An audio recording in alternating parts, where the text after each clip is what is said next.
ஆண்டவரும் இரட்சகருமாக இயேசு கிறிஸ்துவின் இனிய நாமத்தில் உங்களை யாவருக்கும் அன்பின் வாழ்த்துக்களை தெரிவித்துக் கொள்கிறேன். அருமையான தேவப்பிள்ளைகளே, புதிய நாள், புதிய நம்பிக்கை, new day new hope daily devotion மூலமாய் இந்த நாளில் கூட உங்களை சந்திப்பதில் நான் மிகுந்த மகிழ்ச்சி அடைகிறேன். அல்லேலூயா. இன்றைக்கு கூட கர்த்தர் நமக்கு கொடுக்கிற வார்த்தை என்ன? சங்கீதத்தின் புஸ்தகம் 86ஆம் சங்கீதம் 13வது வசனம் கூட வாசிக்க கேட்போம். நீர் எனக்கு பாராட்டின உமது கிருபை பெரியது, என் ஆத்துமாவை தாழ்ந்த பாதாளத்திற்கு தப்புவித்தீர். அல்லேலூயா. பாருங்க, தாவீதுடைய ஸ்டேட்மெண்ட் எல்லாம், அறிக்கைகள்லாம் பயங்கரமாக இருக்கும்ல. பல நாள் நம்ம தியானித்திருக்கிறோம். இங்கே தாவீது சொல்ற தாவீதின் விண்ணப்பம் அப்படி சொல்லிட்டு தாவீது இப்படியே ஆண்டவர்களை சொல்றாரு, நீர் எனக்கு பாராட்டின அந்த கிருபை பெரியது. ஆமென். நீர் எனக்கு பாராட்டின கிருபை பெரியது. அப்பா அங்கீகரிக்கல, அண்ணனுக்கு அங்கீகரிக்கல. ஆமென். யாருமே அங்கீகரிக்காத ஒரு அநாதை போல ஒரு வனாந்தத்தில் ஆடுகளை மேய்ச்சிட்டு ஆமென் சாப்பிட்டாரா, எப்படி இருந்தார்? கொஞ்சம் கற்பனை பண்ணி பாருங்க. இப்படிப்பட்ட ஒரு அங்கீகரிக்கப்படாத சூழ்நிலை, ஒரு அநாதை போல இருக்கிற சூழ்நிலையில் ஆண்டவர் தாவீதை பெரிய ஒரு நிலைக்கு கொண்டு வரது நம்ம இருந்திருக்கிறோம். ராஜாவாய் ஆண்டவர் உயர்த்துகிறார். இதெல்லாம் நினச்சி தான் இப்படி எழுதியிருப்பான்னு நினைக்கிறேன். நீர் எனக்கு பாராட்டின கிருபை பெரியது என்று தாவீது சொல்லுகிறார். இன்றைக்கி உங்களுடைய என்னுடைய வாழ்க்கையில் கூட நம்ம யோசித்து பார்க்கலாம். தேவப்பிள்ளையில் இன்றைக்கி நானும் ஆனஸ்டாக சொல்ல, நான் மறித்து தான் எப்போ மறித்து இருக்கணும். பலவிதமான விபத்துகள், பலவிதமான கடினமான சூழ்நிலைகள். ஆனால் இன்றைக்கி வரலாம் கர்த்தர் நிற்க வச்சு அவருக்காக ஊழியம் செய்ய வைத்திருக்கிறார்னா அவர் கிருபை பெருசு. அல்லேலூயா. ஆமென். இன்றைக்கி அவர் கிருபை பெரியதாக இருக்கிறது.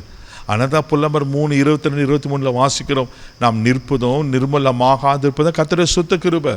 காலைதோறும் அவர் கிருபைகள் புதுசாக இருக்கான். தேவ பிள்ளைகள் ஒவ்வொரு நாளும் நம்மளை நிர்மலமாக்காமல், சத்துரு கையில் ஒப்பு கொடுக்காம, விபத்துகளிலிருந்து பாதுகாத்து, தீமையிலிருந்து பாதுகாத்து, தீமையான சொற்களிலிருந்து பாதுகாத்து, வேலை ஸ்தலங்களில் அதிகார கணங்களை பாதுகாத்து, வேலை செய்ய ஞானத்தை கொடுத்து, ஆமென், குடும்பத்தை நடத்த ஞானத்தை கொடுத்து, இப்படி ஒவ்வொரு ஸ்டெப்ஸில் நீங்கள் ஆண்டரை ருசிப்பீங்கன்னா ஒவ்வொரு ஸ்டெப்லேயும் ஆண்டர் உங்களுக்கு கிருபை அளித்து நல்லா தாங்குகிறவராக இருக்கிறார். ஆமென். எத்தனை நேரம் நம்மளை அறியாமல் வேலை செய்யறது நீங்கள் தவறு பண்ணிடலாம். ஆமாம், வீடுகளிலும் சரி, நம்ம பல விதமான காரியங்களில். ஆனால் அவர் கிருபை நம்மளை தாங்குகிறது அல்லவா. ஏசாயா 54:10 வாசிப்பீங்கன்னா, மலைகள் விலகினாலும், பர்வதங்கள் நிலை பெயர்ந்தாலும், என் கிருபை உன்னை விட்டு விலகாமலும், என் சமாதானத்தின் உடன்படிக்கை நிலை பெயராமல் இருக்கும் என்று உங்கள் மேல் மனதுருகிற கர்த்தர் சொல்லுகிறாரா. அவர் யாருங்க? நம்ம மேலே மனதுருகிற கர்த்தர். நமக்காக ஆமென் இரக்கம் பாராட்டுகிற. மலையே விலகினாலும், என் மலை போல நம்பியிருந்தேன், என் புருஷனை, என் பிள்ளைகளை மலை போல நம்பியிருந்தேன். ஆனால் எல்லாம் கைவிட்டுட்டாங்க. எத்தனை பேர் நம்ம சொல்ல கேட்டிருக்கோம் அல்லவா. மலை போல் அந்த ஜாபை நம்பியிருந்தேன், திடீர்னு டெர்மினேஷன் லெட்டர். தேவ பிள்ளைகள், மலை போல் என் பிஸ்னஸ் நல்லா போயிட்டு இருந்தேன், நல்லிருந்தேன். ஆனால் திடீர்னு ஒரு பெரிய லாஸ். ஆமென். என் பிள்ளைங்கள் வாழ்க்கையில் இப்படி ஒரு சோதனை வரும், இப்படிப்பட்ட வியாதி வரும் நினச்சி கூட பார்க்கல. நல்லா தான் இருந்தாங்க. என்னென்ன காரியத்தில் நீங்கள் சோர்ந்து போயிருக்கிறீங்க? பயப்படாதீங்க. ஆண்டவர் சொல்றாரு, மலையே விலகினாலும், பர்வதமே நிலை பெயர்ந்தாலும், என் கிருபை உங்களை விட்டு விலகாது சொல்றார். வேதத்தில் எத்தனை பேருக்கு அன்றைக்கி நோவாவுக்கு கத்திர கண்ணில் கிருபை கடிச்சதுனால பேழையை கட்ட முடியுது.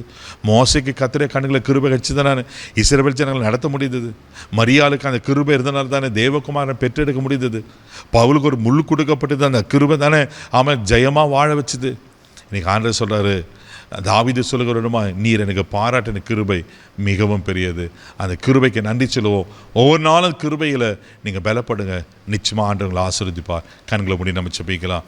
அன்பு தகப்பனே, காலைதோறும் இங்கே கிருபைகள் புதுசாக இருக்குன்னு சொன்ன போல் அன்றே தாவீது சொல்லுவோமா, அன்றே நீங்கள் எங்களுக்கு பாராட்டின கிருபை எவ்வளோ பெருசப்பா. எங்கள் நிலைமை எங்களுக்கு தெரியும், எங்கள் சூழ்நிலை எங்களுக்கு தெரியும் ஆண்டவரே. எங்களுடைய ஆமென் அன்ற அஸ்திபாரைனான்னு தெரியும் ஆண்டவரே. ஆனால் இன்றைக்கி எங்களை நிற்க வச்சுருக்கீங்கன்னா, எங்களை வாழ வச்சுருக்கீங்கன்னா, எங்களை உயர்த்தி வச்சுக்கிறேன்னா அந்த கிருபை அல்லவா. அந்த கிருபைக்கு நன்றி சொல்லு. இன்னும் தொடர்ந்து அந்த கிருபை எங்களை நடத்தட்டும், தாங்கட்டும். யாரெல்லாம் அந்த கிருபைக்காக வேண்டிக் கொள்கிறாங்களோ இப்போ அது அளவில்லாத அந்த கிருபை நான் முடிச்சுட்டு வீராக கிருபை கொப்பு கொடுக்கிறோம். ஆசீர்வதியும் கனப்படுத்தும். இந்த நாள் முழுதும் கரப்படுத்தி நடத்தும். இயேசுவின் மூலம் ஜெபங்கள் பிதாவே, ஆமென். அவர் கிருபை உங்களுக்கு நிறைவாக இருக்கிற. தைரியமாக போங்க. God bless you.